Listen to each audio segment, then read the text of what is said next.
All right, welcome everybody to the Academy video series. If you have not done so already, I highly recommend heading over to MKT.TRADE and going through the full course material. The whole point of why we created the video series is to, one, accompany the course material, but two, sometimes it's a lot easier to go through videos and that way to learn as well. So in total, you'll have access to the video series, you'll have access to the full academy. It's all free. And then the last piece here is the navigator, right? And so the navigator is that educational companion that knows where you're at in terms of your course material, but also is there with the knowledge to help you work through it. So in total, that's the goal. And what we're going to do here in this series is go through each module, break it all up, and then we'll host it on YouTube, and that way it'll all be free. So without further ado, the module number 1 is price and time. And there will be four different contents within this module, and then the 5th is just going to be kind of that standard summary as we go through it. So first module in which we're going to talk about today is going to be time frames and sessions. Second is going to be general time phases. Third is going to be price structure. And then fourth is going to be facts and confluence. And then that 5th will be kind of that summary and wrapping up what we talked about here.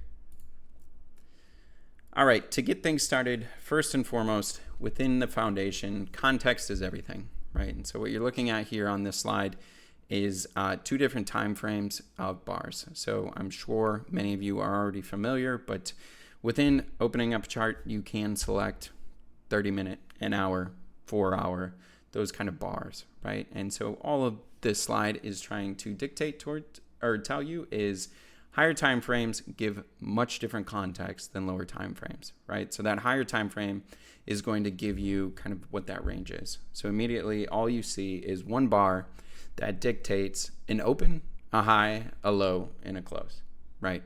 And so that will be used as kind of the overall context as we progress through all of these different modules. But those lower time frames will be used for more of that tactical execution within timing, as it gives a lot more nuance and a lot more granularity in terms of price and what is happening. And then the last piece here, which we'll talk about in these modules, is structure. And that's going to give you the what is next, right? So when you pair everything together, you have a hierarchy, right? And so that higher time frame is going to be your context. That lower time frame is more about that executional timing. And then that structure really dictates where potentially price will move next. A few key terms to dive into today. There's going to be 4 of them. So one is going to be context, which is frames stacked together to define the current state. Time frame, which is just a period set by how a class of traders behaves. Structure, which is what price built up, down, or sideways. And then time phase, which is a block of sessions set by who's trading in it. So to give a little bit more context versus kind of just reading off the slides here, within time frame, we look at multiple different time frames, right? From yearly all the way down to daily. And within that, there is yearly, quarterly, monthly, weekly, daily, and we'll get into it in the next slide. But the reason in which we operate in that way is, one, similar to what we just talked about in terms of a hierarchy, that yearly and those larger time frames are going to give you the context of the trade, while those weeklies, dailies, and monthlies will give you kind of that lens to zoom in for tactical execution, right? Tighter risk, and really keeping that trade on a leash. Next, time phase, right? And so as we kind of dive in through all these slides, time phase will be different periods in time within that time frame. So it can get a little bit confusing, but time frame basically, if you think about it, is yearly, quarterly, monthly, weekly, daily. Time phase is times within those larger kind of context, right? So for instance, the first month of the year, right? That's a phase. The first 7 days of a month, right? That's a phase. So while we're in the monthly time frame, we're in a different phase of that month, right? Structure is basically price structure. So are we trending, bullish, bearish? Are we chopping around and there's no real structure out there? And the last piece here, context. So frames stacked together. So when you put everything together, then you start to get context, right? All right, so kind of what we just talked about, but who trades when is the big question of the slide. And basically, as you progress down the hierarchy of time frames, it indicates who would be most active in there, right? And part of the reason for that is major funds, which are managing billions of AUM, they are not going to be in the market every single day moving because they can't, right? And it's not advantageous for them in all of these kind of scenarios, right? And so on the yearly and the monthly, yearly down to the monthly time frames, what you're going to see more than likely is kind of those major funds making decisions, lower frequencies, right? And they have a longer term horizon that their mandate is off of. On the week to daily, you're going to see more of those swing traders, right? And so that could be hedge funds all the way down to an individual trader. But more than likely, those hedge funds are going to be a little bit more active than those major funds, but they're more within those weeks to days. Last two here are going to be days to hours, and those are going to be your individuals. So maybe that is a day trader or just an individual trader that's sitting at home. And then the last piece here is prop and HFT, right? And so those are going to be your firms that are going to be in minutes, in ticks, incredibly price sensitive, and very much concerned about the bid and the offer spreads, specifically the high frequency trading firms. There are 3 sessions in every 24 hours to be aware of. So within those sessions, you have Europe, US Americas, and you have Asia. Europe covers from 2 Central Standard Time till 8:30 Central Standard Time. US Americas then starts at 8:30 and finishes at 16. Asia, 16 to 2, right? And so they're back to back to back. And the biggest piece here is to understand where you're at within the day so you can understand your liquidity. And in the next slide, we broke down into phases of these 24-hour sessions and ranked them. The last piece here on this slide to talk about is crypto never closes. However, you are still going to see a 24-hour cycle. And you can see it if you just pull up a chart. You can see it in the tape. But within these hours, you will notice different market participants interacting with the market. And you'll see orders entering the books. And when I say books, I mean the depth of market, which we'll talk about in future slides. But the biggest piece here to pull from this slide is those 3 sessions and understanding who may be pushing markets at that particular point in time and participating in markets.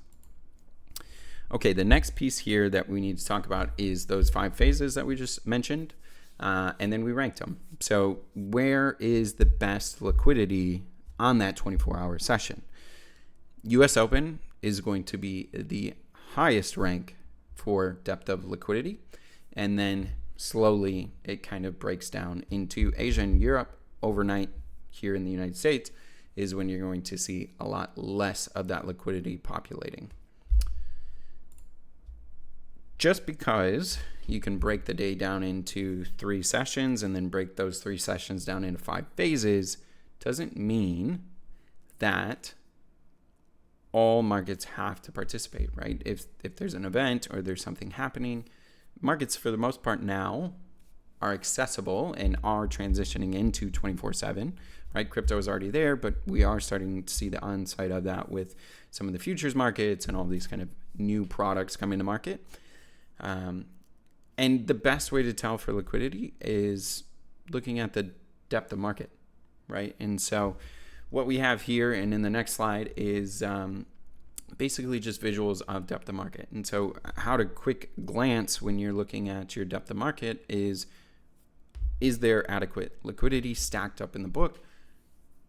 And where is it relative to the mark, right? And the mark being currently between the bid and the offer, right?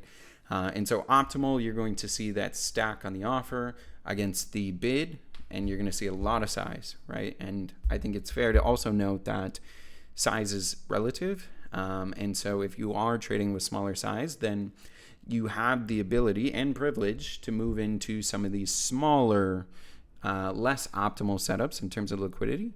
However, it's fair to note that who you're trading against, right? And so in optimal, if you have a large fund, you have the ability to move size, right? And get the best pricing and bid offer. In the marginal, you can't move a lot of size, and who you're trading against often is HFT, and they're more than likely going to see your order faster than when you can input it, and the cost of transaction does go up, right? Not only within your slippage, but within who you're trading against. And then the settlement is size building on one side or the other, right? And so as we go through some of these modules, we'll talk about the settlement phase. But specifically here, this is kind of when those 3 sessions of the day are closing up and participants are rolling their books, right? Or settling up on the day to manage their risk.